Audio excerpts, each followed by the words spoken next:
ఒక్కొక్కటి గంట మాట్లాడా, 2 వెర్షన్స్ మాట్లాడా. అంటే 7 మాటల మీద మీరు యూట్యూబ్లో నా ప్రసంగాలు 14 ఉంటాయి. మొత్తం ఎన్ని ఉంటాయి? 14 ఉంటాయి. ఒక్కొక్క అంశం మీద 2 అంటే ఒక మాట మీద 2 భాగాలు మాట్లాడాను. అలాగే 7 మాటల మీద 14 భాగాలు మాట్లాడాను. 7 రెళ్ళు 14. సో ఈయన 7 నిమిషాలు చెప్పమన్నారు. ఏం చెప్పమన్నారు?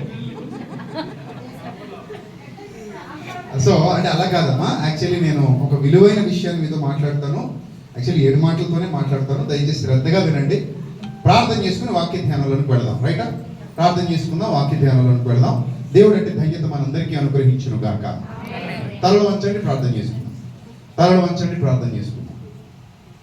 మహాపరిశుద్ధుడా, మా కన్న తండ్రి, దయగల దేవ, కృపగల ప్రభా, మీ పవిత్ర నామానికి స్తుతులు స్తోత్రాలు చెల్లిస్తున్నాం. ఈ విధంగా తండ్రి జేమ్స్ విలియమ్స్ గారి సంఘంలో దేవుని పిల్లలందరి సమక్షంలో మీ సత్యవాక్యాన్ని వినడానికి శుక్రవారం మాకు ఇచ్చిన ఈ మంచి అవకాశాన్ని బట్టి స్తోత్రం ప్రభువా. మీ చిత్తమైతే మరొకసారి కోవిడ్ దేశానికి నడిపించండి. మీ పిల్లలందరితో ఎక్కువ సమయం గడపడానికి అవకాశం ఇవ్వండి తండ్రి. ప్రభు, ఈ బిజీ షెడ్యూల్లో ఇంకా అనేక సంఘాలు దర్శించాల్సి ఉండగా మీ పిల్లలతో మీ వాక్యాన్ని పంచుకుంటూ ఉండగా ప్రతి మాట విలువైనదే కనుక ముత్యాలు లాంటి మీ మాటలు మీ పిల్లల హృదయాల్లో ఫలించడానికి సహాయం దయచేయమని ఘనత, మహిమ, ప్రభావములు మీకు మాత్రమే చెల్లిస్తూ యేసుక్రీస్తు నామములో ప్రార్థన మనల్ని అడిగి మీ వద్ద నుండి జవాబు పొందుకుంటున్నాం మా కన్న తండ్రి. ప్రియమైన దైవ జనాంగమా, క్రీస్తు ప్రభు వారు తన జీవిత కాలం అంతా చాలా విలువైన విషయాలు మాట్లాడుతూనే వచ్చారు. ఆయన మాటలన్నీ ఆనిముత్యాలే. 7 మాటలు కాదు యేసు ప్రభు వారి, వేలాది మాటలు ఉన్నాయి. యేసు ప్రభు వారి ఎన్ని మాటలు ఉన్నాయి? వేలాది మాటలు. నేనైతే నా పర్సనల్ ఫీలింగ్ ఒకటి చెప్తాను. నా పర్సనల్ ఫీలింగ్ ఏంటంటే, అన్నం కంచంలో ఏ మెతుకు విలువైనదంటే ఏం చెప్తాం? చెప్పండి. అన్నం కంచంలో ఏ మెతుకు విలువైనదంటే ఏం చెప్తారు మీరు? అన్ని మెతుకులు విలువైనవే. ఇప్పుడు నాకు 7 మాటలు కాదు, నా యేసు పలికిన ప్రతి మాట విలువైన. నా విశ్వాసం. మరి మీ విశ్వాసం ఏంటి చెప్పండి? అంతే కదా? 7 కాదు, నా యేసు క్రీస్తు పలికిన ప్రతి మాట విలువైనది. ప్రతి మాట విలువైనది. అయితే ఈ 7 మాటలను ప్రత్యేకంగా వేరు చేయడానికి అవకాశం లేదు. ఎందుకు అవకాశం లేదంటే, పౌలు భక్తుడు మాట్లాడుతూ అన్నాడు కొరింథీయులకు రాసిన మొదటి పత్రికలో, ఆత్మ సంబంధమైన సంగతులు ఆ ఆత్మ సంబంధమైన సంగతులతోనే పరిశోధిస్తూ వాటిని గురించి మేము ఆలోచించుచున్నాము అంటాడు.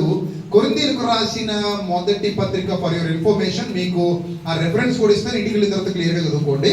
కొరింథీయులకు రాసిన మొదటి పత్రిక 2వ అధ్యాయము 12వ వచనాన్ని మనం నేర్చుకుంటే, 12-13 వచనాలు మనం చదివితే, ఆత్మ సంబంధమైన సంగతులతో సరిచూడాలి అంటాడు. అంటే ఒక మాట మనకి ధృవీకరించబడాలంటే ఇంకో మాట దానికి సహాయంగా రావాలంట. అర్థమైందా? ఇప్పుడు బేస్మెంట్ మొత్తం నిలబడిందంటే ఒక ఐరన్ చువ్వతో నిలబడుద్దా? చాలా ఐరన్ చువ్వలు ఉండాలా వద్దా? ఓసలు ఉండాలా వద్దా? పిల్లర్కి ఉండాలా? అలాగే ఒక ఇటుకతో సరిపోద్దా? చాలా ఇటుకలు ఉండాలా వద్దా? ఇవన్నీ కలిపితేనే కదా ఏమైంది? ఒక కన్స్ట్రక్షన్ అయింది కదా. ద సేమ్ సెన్స్ 7 మాటలే కాదు, బైబిల్లోని అన్ని మాటలు 7 మాటలకు ఏం చేయాలి? సపోర్ట్ చేయాలి, లింక్ చేయాలి. ఎస్, కరెక్ట్గా చెప్పారు సోదరి. లింక్ చేయాలి. లింక్ చేయకుండా ఒక పరిపూర్ణమైన ఆకారం రాదు. ఇప్పుడు చూడండి, మీరు జాకెట్లు, చీరలు లేదా ప్యాంట్లు, షర్ట్లు కుడతారు. ఎలా కుడతారు? ముక్కలన్నింటినీ కట్ చేసి ఏం చేస్తారు? అతుకుతారు. ముక్కలన్నీ కట్ చేసి ఏం చేస్తారు? కలుపుతారు. కలిపితే దానికి ఒక పరిపూర్ణమైన ఆకారం వస్తుంది. ఇన్ ద సేమ్ సెన్స్ దేవుని మాట కూడా అలాగే దేవుని మాటలతో అతుకుబడుతుంది. లోకం మాటలతో కాదు. మళ్ళీ అందులో లోక సంబంధమైన కలపకూడదు, అందులో నుండి ఏది బయటికి తీయకూడదు. దేవుని మాటలను దేంతో అతికించవచ్చు? దేవుని మాటలతోనే అతికించవచ్చు. ఆత్మ సంబంధమైన సంగతులతోనే అతికిస్తూ ఆ యొక్క జ్ఞానాన్ని, ఆ పరిపూర్ణ రూపాన్ని మనం చూడగలం. ఓన్లీ తల ఒకటి ఉంటే శరీరం కాదు, ఓన్లీ ఎడం చేయి ఒకటి ఉంటే శరీరం కాదు, ఓన్లీ కుడి చేయి ఒకటి ఉంటే శరీరం కాదు, ఓన్లీ కాడు మాత్రమే ఉంటే శరీరం కాదు. ఇవన్నీ కలిపితేనే శరీరం. ఇన్ ద సేమ్ సెన్స్ దేవుని వాక్యాన్ని కలిపితే ఒకదానితో ఒకటి ఏమై ఉంటాయంటే జతపరచబడి ఉంటాయి. ఆ జత కలిసిన తర్వాత ఒక అందమైన ఆకృతి ఏర్పడుతుంది. అందుకే నేను అంటాను, చుక్కలు కలపండి అని చిన్నప్పుడు పుస్తకాలు వచ్చేవి. ఆదివారం ఈనాడు పుస్తకాల్లో మేము చదువుకునేటప్పుడు చుక్కలు కలపండి ఒక బొమ్మ వస్తుంది అని వచ్చేది. అందులో 1, 2, 3, 4 అని నెంబర్లు ఇచ్చేవాడు.